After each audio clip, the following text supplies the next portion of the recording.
From cheers of the fans to the crack of the bat, learn it all from Jimbo, Gabe, Mike, and Matt. Giving thoughts on all public teams, whether times are boom or if they are lean. Hero players that you should know, not only the good things, highs and the lows. Here it is, we're ready to go. Please enjoy the podcast. On with the show. Good morning, good evening, and good everything in between, and welcome to the podcast. It's our first show of the year, I guess, if we're not counting the preseason. I'm your host, Jim Obernick. I'm joined as always by Mr. Gabe Lerman. How you doing, Gabe?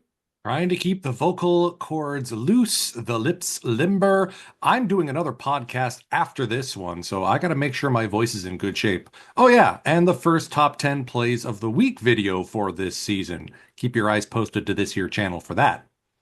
Yep, the season is underway now, and we've all got a lot of stuff going on, including a game this week. Hopefully we can get this episode out before the game starts. And we also are joined, as always, by Mr. Michael Beasley. How you doing, Mike? I'm beaten, tired, fueled by coffee and spite at this point, but I do like talking baseball. There you go. That's the way we all are, I think, at this time of year. And so let's get right into it. Gabe, what do we have on the top stories going around the week this month? This just landed yesterday. NPB will be allowing the newfangled torpedo bats starting next month. Nikon Sports with the news. Announced by the commissioner of NPB, Sakaki Bada. The plan is to secure domestic manufacturing and do some testing before introducing it league-wide. Also still needs executive committee approval, but they are interested in bringing torpedo bats across. I mean, I wonder if it's just overhyped versus the Milwaukee Brewers have absolutely turgid pitching, and that's why they hit so many home runs, but they being the Yankees. We will see. I don't know what the effect of the torpedo bats will ultimately be, but hey, if it gets past the mush ball era, I'm all for it. Yeah, I'm for it. It's legal. It's chill. Like I think it's totally fine. I see no problem with it. But I know some people really don't like it. Mike, do you have any torpedo bat opinions? I don't mind it at all, and I was reading an article the other day that said that some players were using them as far back as last year or something like that. You just never got any eyes on it, and it kind of reminds me of, I'm sure you guys have seen on YouTube, there's that docu-series about the Mariners. Oh yeah, John Boyce, yeah, of course. Yeah. One quote that stood out to me is when he's talking about Ichiro. He's like, when it comes to changing the game for an offensive standpoint, you're kind of done for. Like the game's, I think his exact words are, the cake is pretty much baked. So I do find it kind of interesting that for the first time in a long time, I guess offensive players have kind of found something that they can use, and it's really, I don't really think it's that big a deal. I think it's just going to make things a lot more interesting. And let's be real, if you can't hit a ball, that's not going to change anything. True. I'm also thinking of the axe handle modifications that some players had. I remember Dustin Pedroia, I think, was testing it out, where the knob on the end of the bat would become a hook instead to sort of curve around your hand. And he found that more comfortable. Pedroia keeps coming up in this podcast. The rat-faced Fink, I know. He's a podcast legend, Dustin Pedroia. I've never heard about that axe handle thing, though. That's interesting. I can see the benefit to that. I can see why you'd like that. Also, we now have an English language news site. Articles from Sports Hochi, Baseball King, and Pacific League Insight are now machine translated and available on pacificleague.com/en/news. You can also see the English translated versions of the stats, previous games' box scores. We may just be out of a job here, gents. This is big news. Well, I mean, you can always read English news. Wouldn't you rather hear our lovely voices talk about it? I think it's good to have more English content, and I'm happy they're around. Just I think, we'll have our fans who still like us too, hopefully. I hope.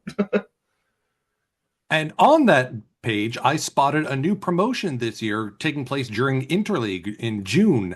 Sumo wrestlers from all across Japan are going to be visiting each of the 6 Pacific League teams' ballparks, and those wrestlers will be from the team's local areas. Credit to you and Matt Seivert for translating these names. For the fighters, Ichi Yamamoto from Hokkaido. From the Eagles, Toki Hayate. For the Lions, Daie Sho. For the Buffaloes, Ura. For the Marines, Takanosho. And for the Hawks Shodai, big news for the sumo lovers out there. And you can catch those games, of course, on pacificleague.com/PTV. And I actually want to jump in real quick because I am also a big sumo fan. That's why I was able to help with the translations there. And Ura, specifically of the Buffaloes, is one of my favorite sumo wrestlers. So I'm going to go out of my way to try to watch that game. He's got a lot of personality, very fun guy. A lot of sumo wrestlers actually have a lot of personality that you maybe might not recognize if you don't watch sumo that often. But I think it's a great cross promotional event. I always love cross promotion. So very, very excited to see this year. My favorite sumo wrestler actually retired last year, so I'll have to look into who's there for the Marines, and maybe he can be my new favorite. My favorite was Tochinoshin, but he retired after pretty much a injury marred career. Visit pacificleague.com/sumo2025 for more information and the game days. And a bit of sad news to round up the top story. Our thoughts and prayers are with those who died in the Jet Set Club collapse in Santo Domingo, Dominican Republic yesterday. Among those, legendary Major League pitcher Octavio Dotel and former Oryx Buffalo and NPB All-Star Tony Blanco. His last report I saw, 66 had died and hundreds were injured. A friend of the show, Shane Barclay of Japan Ball, said Jet Set Mondays are a huge deal in the Dominican Republic, and those weekly concerts are a who's who of Dominican society. So this is... Yeah, no, our hearts go out to them definitely. You hate to hear about stuff like that, obviously, and I think maybe we'll just take a little break here just to kind of let that moment sit there. We won't have any advertising or anything like that. Let's just kind of have a bit of a moment of silence there for that.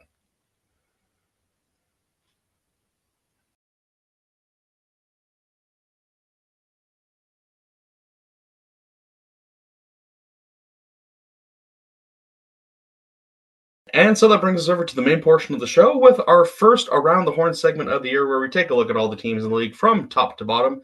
And kicking off with the top team in the league, it's not the Fukuoka Hawks, unfortunately, as I am much maligned, but it is the Oryx Buffaloes. Take it away, Gabe. 7-2 to start the season? Squeeze me? That's unlike last year's Buffaloes, closer to the Buffaloes of the early part of this decade. 3 straight series wins from opening day. That's the first time that's happened in 15 years. Now, the Buffaloes have always had strong pitching, so this result is because the offense has finally woken up. Small sample size, I know, but Yuma Tongu, their first baseman's already got 4 home runs on the season to lead the league early on. He only hit 7 all of last year. Outfielder Ryoma Nishikawa's already hit 7 doubles and currently is leading the league in the batting race. Ryo Ota, the Phenom, has 8 RBIs, and Yutaro Sugimoto is just outside of the top 10 in the batting race. It's the offense. It's back. It's healthy. Thank goodness. You can't ignore the pitching, though. New acquisition starting pitcher Alan Curry threw 8 innings of 1-run ball earlier this week, only giving up 5 hits and striking out 6. And among those pitchers, congratulations and bonsai to Yoshihisa Hirano, who finally got his 250th career save in NPB against the Marines in Chiba on April 3rd. His company in that rarefied air, Hall of Famer Hitoki Iwase, Swallows manager Shingo Takatsu, and only 2 saves of him on the leaderboard chart, Kazuhiro Sasaki. So 2 former major leaguers and a Hall of Famer ahead of him on the saves chart.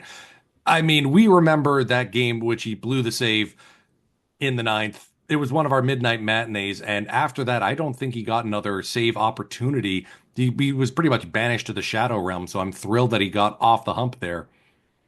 Sadly, the Buffaloes will be without shortstop Kotaro Kurebayashi for a little while. He was scratched from the last few games due to lower back pain. Utility man Tomoya Noguchi has taken over at shortstop in the meantime, and I wouldn't be surprised if Koji Oshiro gets the occasional start there too. Yeah, no, the Buffaloes have looked like the Buffaloes of old, like so far this season. I know it's really small sample size, but they look exactly kind of the way I think we really predicted them to early on in the season. So maybe they'll be able to keep it up. It might be another poll to poll with them. Mike, do you have anything for the Buffs? Uh, I mean, it's glad actually am genuinely happy to see them, on top simply because I got sick of the Hawks being back on top after last season. So I do like seeing the black and gold. They have been fun to watch, even though I haven't had, total attention on them because I've been busy with the Marines and the Eagles. It's navy and gold, Yeah, I Buster. was gonna say Black when you and gold said is SoftBank. yeah, black and gold. I was like, right, yes, thank you. Colors. Colors. Color I blindness didn't is get the artist affects genes. males, yes. And so that brings us over to our second place team, another team that's been playing really well, the Hokkaido Nippon Ham Fighters. Take it away again, Gabe. Yeah, getting swept by the Buffaloes was less than ideal, but hey, tied for second. The team's cooking, and they got back on the winning column earlier today. Yuki Nomura, Fran Milreyes, Chusei Manami, and Kotaro Kiyomiya have all hit 2 home runs or more on the season in the first 8 or 9 games. Heck, we saw Nomura's 2 home run day over on the Midnight Matinee last Sunday. Keep an eye on this channel here for the live stream archive.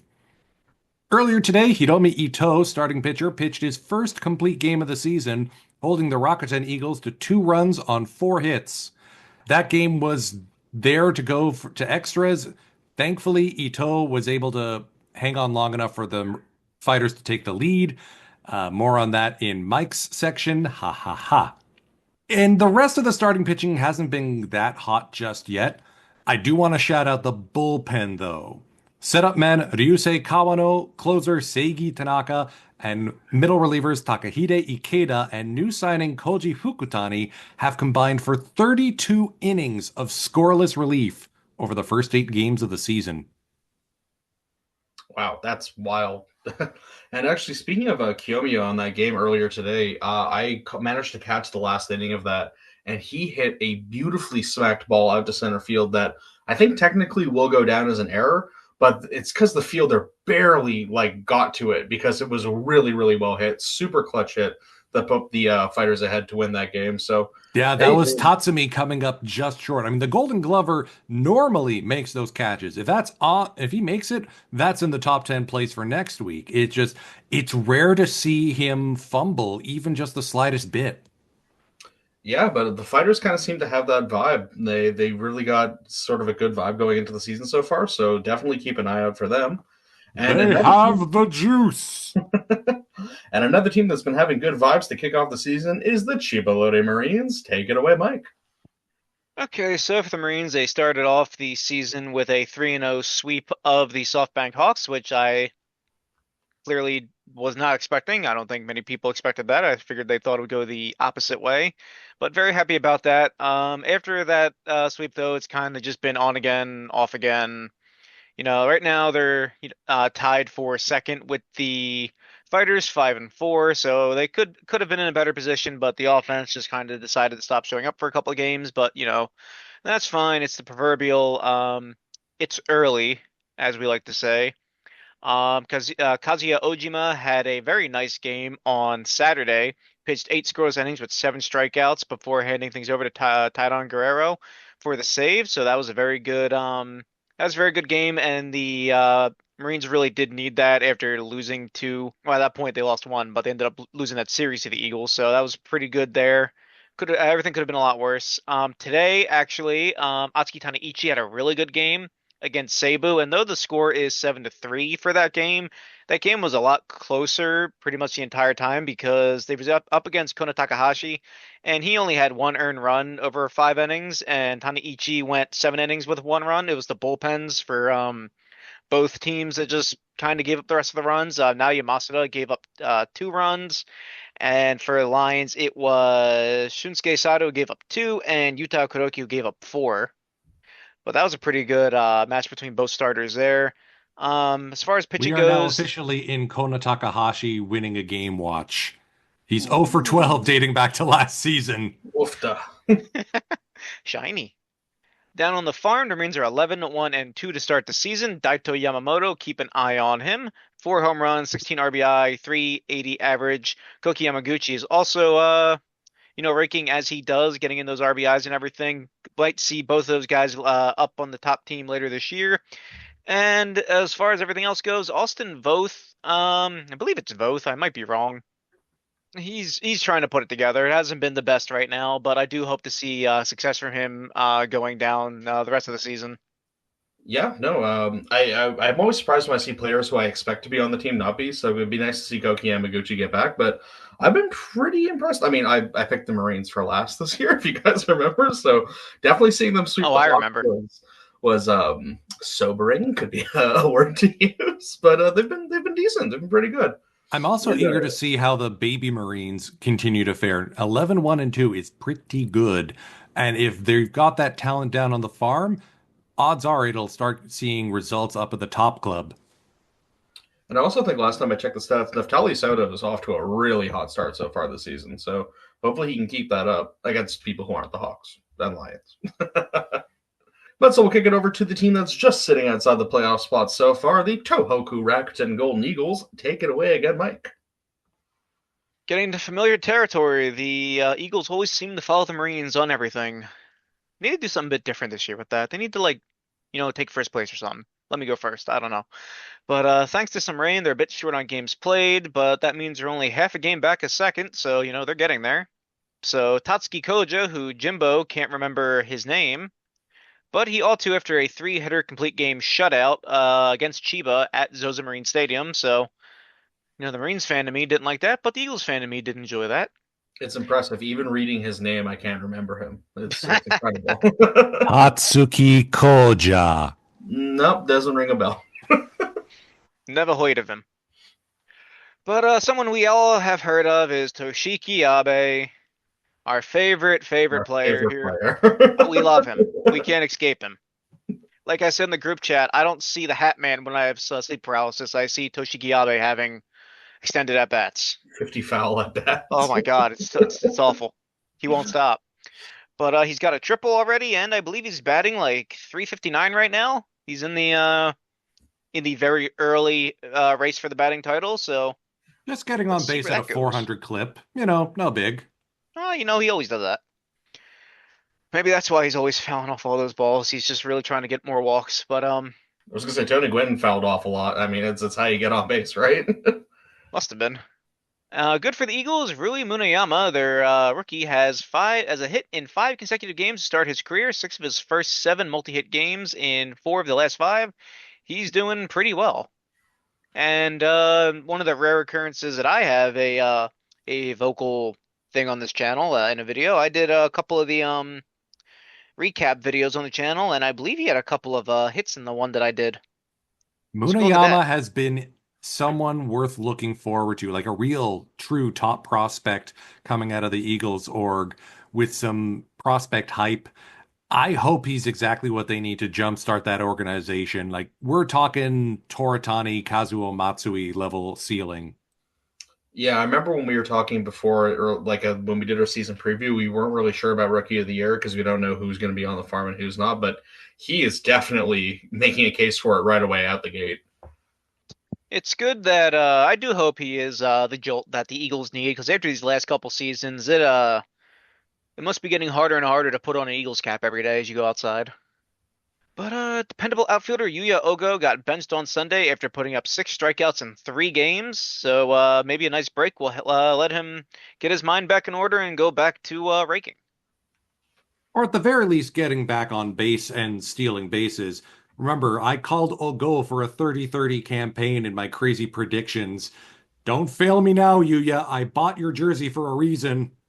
And so I think that brings us over to probably the part of the show everyone's been looking forward to the most. I know it's the part I've been looking forward to, for better or worse. The team down in 5th place, the defending champions, the Fukuoka SoftBank Hawks, who, yeah, it's been a bad start to the season. 1-6 after 7 games, to being the worst start of the team that the team's had in 20 years. But at least they've won 2 games in a row now, bringing them up to 3-6. It's something. We didn't get swept by the Lions. That's something. And I mean, the reasons why they're myriad. The pitching has been very poor to start the season out. The hitters aren't hitting.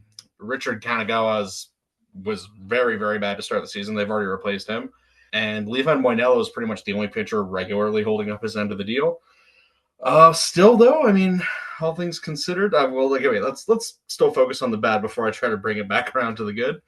Kensuke Kondo, the defending MVP, is out for 2 to 3 months with surgery for a herniated disc.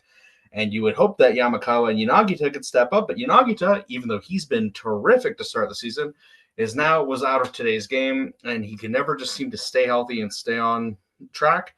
Yamakawa, well, he did play well in the last 2 games, was very, very bad to start the season. He was sub 100 to out the gate for a while, but I think he can get around back on it. And Carter Stewart Jr. is heading back stateside to deal with an abdominal injury, and we could really use him, honestly. So it's been a bit rough, but let's focus on the positive. Kenta Imamiya might hit his 100th home run, and he's been really good for the team. He's, again, one of the only people holding up his end of the bargain.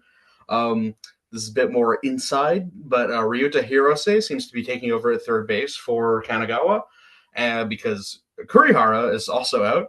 Now, Ryuta hasn't picked up a hit yet so far this season, but he's not striking out as much as Kanagawa is, so that's something. Let's just. I was going to say, it's usually Kurihara over at third.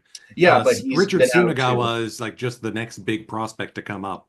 Yeah, exactly. It's just been rough, and I've been looking to the farm already for lifelines. And Yugo Maeda is starting off the season really well. He was great last season. I don't know if he's big league ready yet because he is still very young and still developing, like physically. He needs to get that fastball up, but we might need him. It's been really bad to start the season. Arihara has been pretty bad too. It's just early days. We'll get back on. Everything will be okay. Things will be okay. I'm totally. The Hawks are too talented to have just 2 injuries completely total their season. I mean, you know who's been great though? Shuto. Shuto is like playing up to his potential finally. We can't capitalize on it because no one behind him is hitting, but he's getting on base and he's scoring runs and doing what he can to get things forward. But it's just been really confusing. The fielding's been bad. I've seen a lot of games where the fielding's just been rough. The hitting's been rough. But they'll recover. It'll be okay. Hopefully, maybe. And so that brings us over to another team that's struggling. First time I've had to go back-to-back in God knows ever, maybe, on our podcasts. The bottom place team, as expected by many people for most of the season, the Saitama Seibu Lions. They did beat the Hawks a couple times. They won a series against the Hawks to start. That's pretty good. They're only half a game back of said Hawks. Yeah. And rookie outfielder Seiya Watanabe has been really good to start the season so far. He's also kind of making a bit of a stake for Rookie of the Year. And Takeo Nakamura hit a home run today. It was number 479, and that was pretty good to see. But again, it's the same old story usually. Actually, I almost feel like it's been a little different with the Lions this season, where the bats are a little more lively than I was expecting, but the pitching's not been quite as good. Sumida's still good, and the bullpen's been a bit spotty, but I don't know. I mean, I still think the Lions might be able to claw their way into 5th because they have been hitting better so far, and maybe if that can keep up, they might be able to make a bit of noise. But it's been a rough first week of the season for me personally. Looking around, Watanabe has impressed for sure. And again, speaking of players with hype coming in and providing a jolt to the offense, he, along with Manaya Nishikawa at the top of the lineup, pretty decent 1-2 punch. Now they just need some home run pop behind them. Yeah, Tyler Nevin, please step up. 3 to 9 would be helpful. So we're going to take a quick little break, and we'll wrap up the show in just a moment. He just destroy. I don't like how that sounds. Yo. Hey, Mike, what are you working on? Oh, hey, I'm just practicing my home run call since I don't have one. Okay. Well, sometimes you guys take a water break and it's just me, and I figured I gotta have a home run call. Well, I'll have you know I've never taken a break in my life, actually. No, you make a good point. I'll just listen in. Alright, how about this? That ball is no. Philadelphia has that one on lock. Can't use put it on the board. Harrelson would sue. See you later? No, they have that one too. Yeah, and that's too basic. Big fly. No. Does Joe Buck even have one? That ball has been sent to the Shadow Realm? You really want Konami on our case? Yeah, but I kind of like it, though.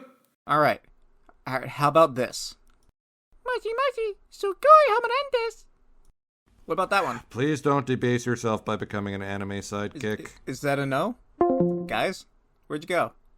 Guys? Are you guys gonna come back? Well, I still don't have a home run goal, but Pacific League TV doesn't have any ads or blackouts when you subscribe. Stream all 6 Pacific League teams on the app or on the website. Alright, but how about destroyed? Like, like des, the Japanese word des, and then destroyed, like destroyed? You guys still aren't coming back? Okay. And so that brings us around to the last half of the show with our familiar faces in new places. Gabe, how are the boys doing stateside? Well, I mean, Shohei Ohtani only has 4 home runs on the season and an OPS of over 1,000. It's par for the course for the unicorn. Fingers crossed he can actually start pitching again soon. His teammate Yoshinobu Yamamoto, the ace of aces, has done pretty well. Really got his feet under him this season. 19 strikeouts over 16 innings pitched in his first 3 starts. Still hasn't gone long into games, hasn't pitched into the 7th yet, but that may just be MLB managers and their allergy to the third time through the lineup. Another teammate, Roki Sasaki, has struggled with his strike zone in the first few starts in the majors. 11 walks against 9 strikeouts in 8 2/3 innings. I mean, Dodgers fans, give him time. He'll be fine. And besides, it's not like you can keep any pitchers healthy, so who else are you going to turn to? And not stateside, but in the other league, I did want to give a shout out to Masahiro Tanaka, former Rakuten Eagle, for picking up his first win in over a calendar year with the Giants over in the other league. If memory serves, that puts him at 120 wins in NPB to go with 78 in the majors. So he is 2 wins away from 200 in his career. That's nice. And actually, you reminded me, as much as it pains me and as much as it has probably been part of the Hawks' struggles, big shout out to Takayuka Kai, who's been raking over in the Central League with the Giants. Again, don't like to give him too much attention, and I miss him a lot. But it's good to see that he's doing well. Like, I don't wish bad on him, but I miss him so much already. Oh, yeah, and Kodai Senga has pitched pretty well in his 2 starts so far this season, striking out 8 Marlins on the road in Miami, and then getting the win against those same Marlins with 5 innings of shutout work yesterday. But isn't striking out 8 Marlins like 3 major leaguers? Ish. What's the conversion rate on that? I'm all It's here been for a while NLE since we've slander. shot some fish in a barrel. That's true. And so that brings us to the final part of the show, our question of the day. Whose early start has surprised you the most? For me personally, the Marines. The Marines have been doing... Actually, wait. No, surprise. Just say the Hawks, man. Just say the Hawks. Surprise can be a bad thing. I was only thinking positively. Absolutely the Hawks. 100%. I'm crushed. I'm having a bad time. What about you guys? I think the surprise for me has been Tatsuki Koja. I think the knock I had on the Eagles back in my preseason prediction was the pitching depth behind Takahisa Hayakawa is slim, but Kishi is ageless. Koja is suddenly figuring out how to pitch, and all of a sudden they're slowly building a rotation there. Maybe they just need 1 or 2 more foreign pitchers, and that could be something that rivals the rest of the PL. Maybe. Okay, whatever. Kick it over back to Mike. Mike, who's the early surprise that surprised you so far? For me, it's the same. It's the Hawks, because in my prediction, I did the very predictable thing of putting them in first place. And yeah, another thing that, I mean, if I did maybe to pick a player, I would say Kona Takahashi. He was on our midnight matinee for the Lions, was he not? That he was, and picked up yet another loss. Yeah, and it was what day was it? Let me go check the box score real quick, because it was he gave up March quite a 30th. Run support. The issue is always run support. I was kind of shocked to see him give up 6 runs though, because I was kind of every time I would see him pitch, it was always like, the DeGrom-esque 2 runs and 7 strikeouts and 7 innings and no run support. I was kind of shocked to see that to start the season for him. And that brings us to the end of today's show. So again, our question of the day, whose early season start has surprised you the most, positive or negative, player or a team? It should be the Hawks, because Suffering. But like, comment, and subscribe. Do all that YouTube stuff. And again, we have a midnight matinee coming up this weekend. Hopefully, we can get the episode out before then. It's Sunday night at midnight or Saturday night at midnight. How are we? It's Sunday morning at 1 a.m. because it's a Chibalote Marine start, and they have an allergy to 1 p.m. Japan time starts. There you go. So that's it. You've explained it better than I could, obviously. So again, like, comment, subscribe, all that YouTube stuff, and we'll see you again next time on the podcast. Take care.